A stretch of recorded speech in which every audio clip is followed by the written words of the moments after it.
जय माता दी दोस्तों, वर्ल्ड बेस्ट मैजिक में आपका हार्दिक स्वागत है। कैसे हैं आप सब? ये बताने के लिए कमेंट बॉक्स में जय माता दी जरूर लिखें। दोस्तों, आज हम सुनेंगे सावन सोमवार की व्रत कथा, जो इस प्रकार है। एक साहूकार था जो भगवान शिव जी का अनन्य भक्त था। उसके पास धन धान्य किसी भी चीज़ की कमी नहीं थी, लेकिन उसकी कोई संतान नहीं थी और वह इसी कामना को लेकर रोज शिव जी के मंदिर जाकर दीपक जलाता था।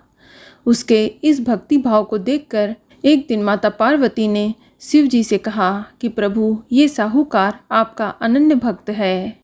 इसको किसी बात का कष्ट है तो आपको उसे अवश्य दूर करना चाहिए।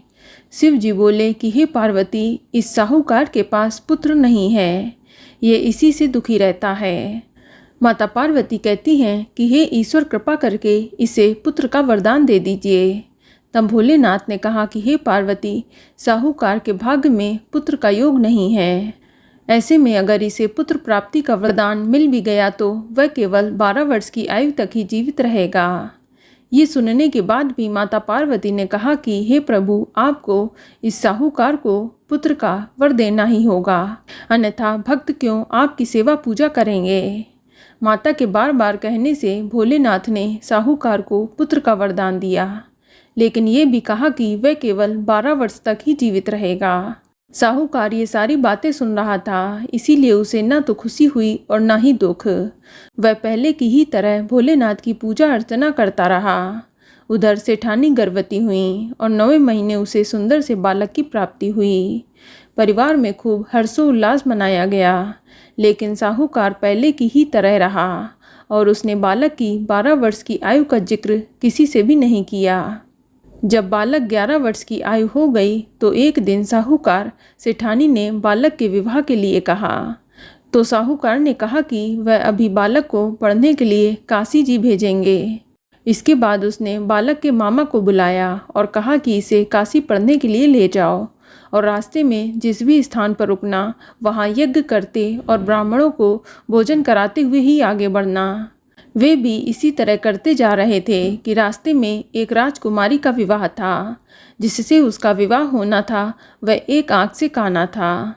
तो उसके पिता ने जब अति सुंदर साहूकार के बेटे को देखा तो उनके मन में आया कि क्यों ना इसे ही घोड़ी पर बिठाकर शादी के सारे कार्य संपन्न करा दिए जाएं। तो उन्होंने मामा से बात की और कहा कि वह इसके बदले में उन्हें अथाह धन देंगे। तो वह भी राजी हो गए। इसके बाद साहूकार का बेटा विवाह की बेदी पर बैठा और जब विवाह कार्य संपन्न हुआ तो जाने से पहले उसने राजकुमारी की चुंदरी के पल्ले में लिखा कि तेरा विवाह तो मेरे साथ हुआ है, लेकिन जिस राजकुमार के साथ भेजेंगे वह तो एक आँख का काना है। इसके बाद वह अपने मामा के साथ काशी के लिए चला गया। उधर जब राजकुमारी ने अपनी चुनरी पर लिखा हुआ पाया तो उसने राजकुमार के साथ जाने से मना कर दिया। तो राजा ने भी अपनी पुत्री को बारात के साथ विदा नहीं किया। बारात वापस लौट गई।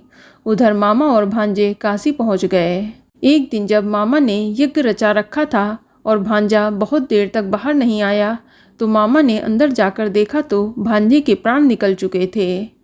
वह बहुत परेशान हुए, लेकिन सोचा कि अभी रोना पिटना मचाया तो ब्राह्मण चले जाएंगे और यज्ञ का कार्य अधूरा रह जाएगा। जब यज्ञ संपन्न हुआ तो मामा ने रोना पिटना शुरू किया। उसी समय शिव पार्वती उधर से जा रहे थे। तो माता पार्वती ने शिव जी से पूछा कि हे प्रभु, कौन रो रहा है? तभी उन्हें पता चला कि ये तो भोलेनाथ के आशीर्वाद से जन्मा साहूकार का पुत्र है। तब माता पार्वती कहती हैं कि हे स्वामी, इसे जीवित कर दें, अन्यथा रोते रोते इसके माता पिता के प्राण भी निकल जाएंगे। तब भोलेनाथ ने कहा कि पार्वती, इसकी आयु इतनी थी सो वह भोग चुका, लेकिन माँ के बार बार आग्रह करने पर भोलेनाथ ने उसे जीवित कर दिया। लड़का ओम नमः शिवाय करते हुए जी उठा और मामा भांजे दोनों ने ईश्वर को धन्यवाद दिया और अपनी नगरी की ओर लौटे। रास्ते में वही नगर पड़ा जहाँ राजकुमारी ने उन्हें पहचान लिया था। तब राजा ने राजकुमारी को साहूकार के बेटे के साथ बहुत सारे धन धान्य को देकर विदा कर दिया। उधर साहूकार और उसकी पत्नी छत पर बैठे थे। उन्होंने ये प्रण कर रखा था कि यदि उनका पुत्र सकुशल न लौटा तो वह छत से कूदकर अपने प्राण त्याग देंगे। तभी लड़के के मामा ने आकर साहूकार के बेटे और बहू के आने का समाचार सुनाया, लेकिन वे नहीं माने। तो मामा ने शपथ पूर्वक कहा। तब दोनों को विश्वास हो गया और दोनों ने अपने बेटे बहू का स्वागत किया। उसी रात साहूकार को स्वप्न में शिव जी ने दर्शन दिए और कहा कि तुम्हारे पूजन से मैं प्रसन्न हुआ। इसी प्रकार जो भी व्यक्ति इस कथा को पढ़ेगा या सुनेगा उसके समस्त दुख दूर हो जाएंगे और मनोवांछित सभी कामनाओं की पूर्ति होगी। तो बोलो शंकर भगवान की जय। तो दोस्तों, ये जानकारी आपको अच्छी लगी तो कमेंट में जय माता दी जरूर लिखें और अगर आपका कोई सवाल है तो उसे कमेंट बॉक्स में अवश्य पूछ लें और इस वीडियो को लाइक करें, शेयर करें और साथ ही साथ चैनल को सब्सक्राइब करें। धन्यवाद।